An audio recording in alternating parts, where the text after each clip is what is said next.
terms of ADNOC investment strategy, the two key pillars of our strategy is, on one hand, about partnership, on the other hand, about capital productivity. Why partnership? Is because we have a rather ambitious growth plan, which will see us significantly increase our crude production, double or triple our refining capacity and our petrochemicals capacity. That means more drilling, more refining, more conversion, more infrastructure. And in order to accelerate and enable the delivery of this strategy, partnership is a key pillar.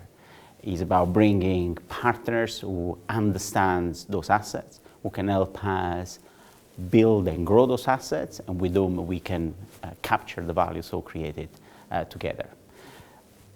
In order to do that, there is a significant amount of capital needed. In fact, about $132 billion over the next 5 years. And therefore, being able to deploy that capital efficiently, source that capital effectively, is an imperative to execute our investment strategy. The funding strategy is about providing the source of liquidity needed in order to execute our capital program, which is a rather large capital program.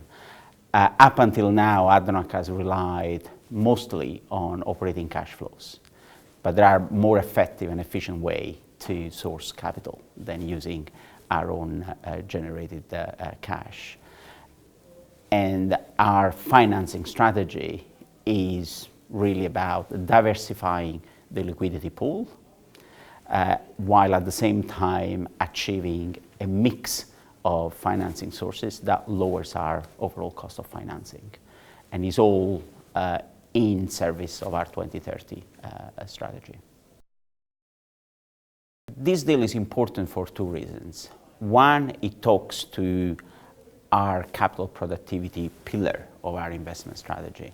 When we look at our capital employed, that capital is allocated to different buckets of our asset base, all carrying different level of operational risk associated with it.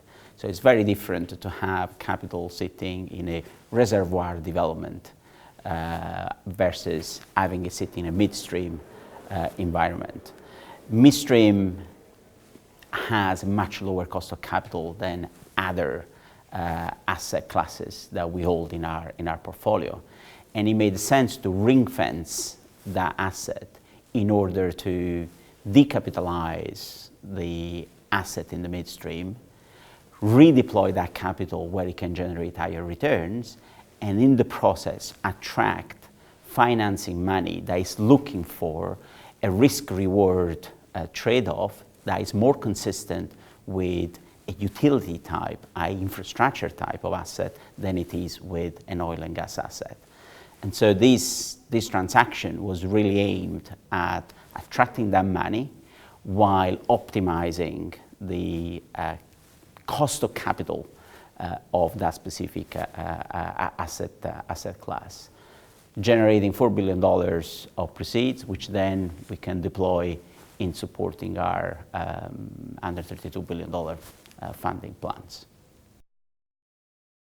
First of all, it's not ADNOC moving east. The world is moving east. If you look at the next 20, 30 years of growth across the board, actually, but more specifically in the energy-related sectors, 80% of the growth is not going to come from the OECD countries, it's going to come from Asia. In fact, about 50% will be just two countries, China and India. And Southeast Asia will make up the remainder. So all we're doing, we're following the trade flows as they evolve. And we're naturally inclined towards an eastbound product flow. Because of our history, our crude has historically always gone eastwards, and because of where we are.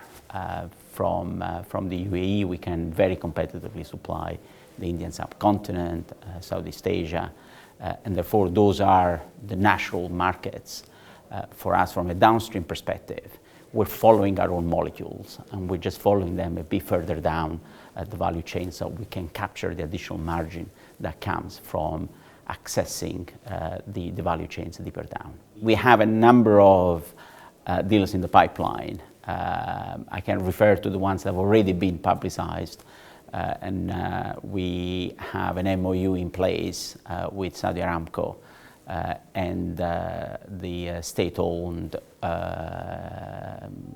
oil and gas company in India to look at potential very large-scale refining asset near Mumbai over the next decade or so.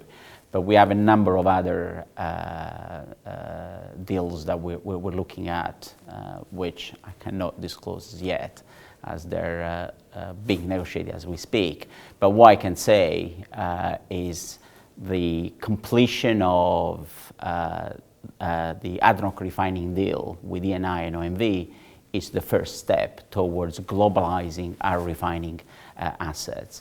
We brought in two European players.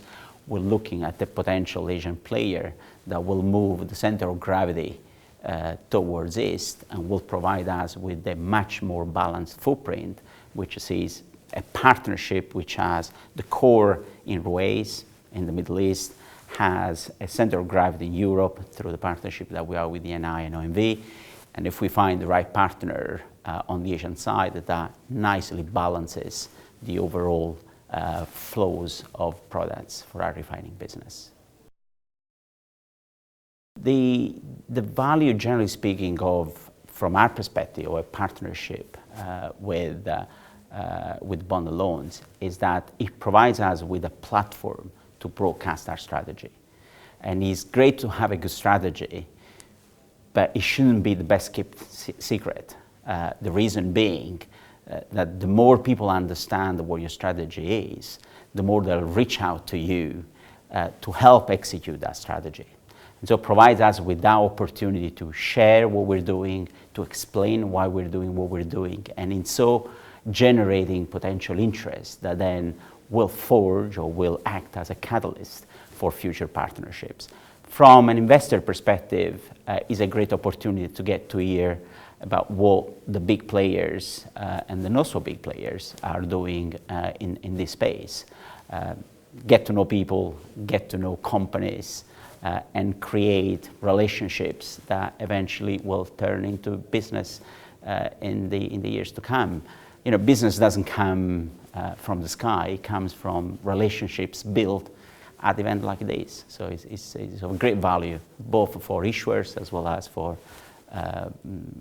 investors.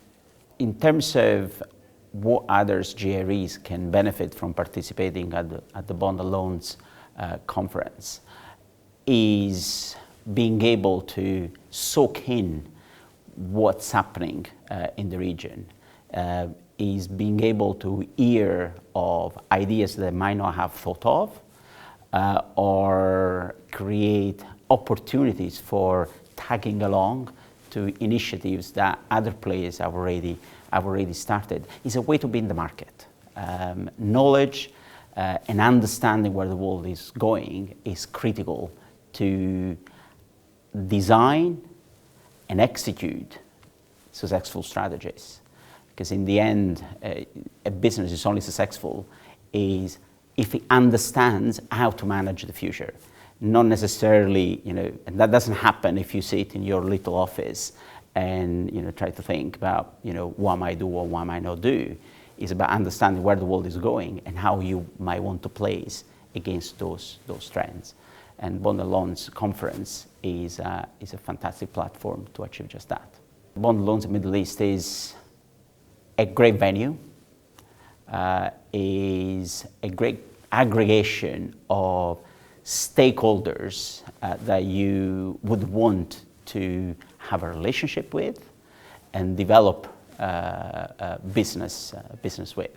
And it's a great social event that provides opportunities for people to develop personal relationships that will in the future provide the seeds for business and growth.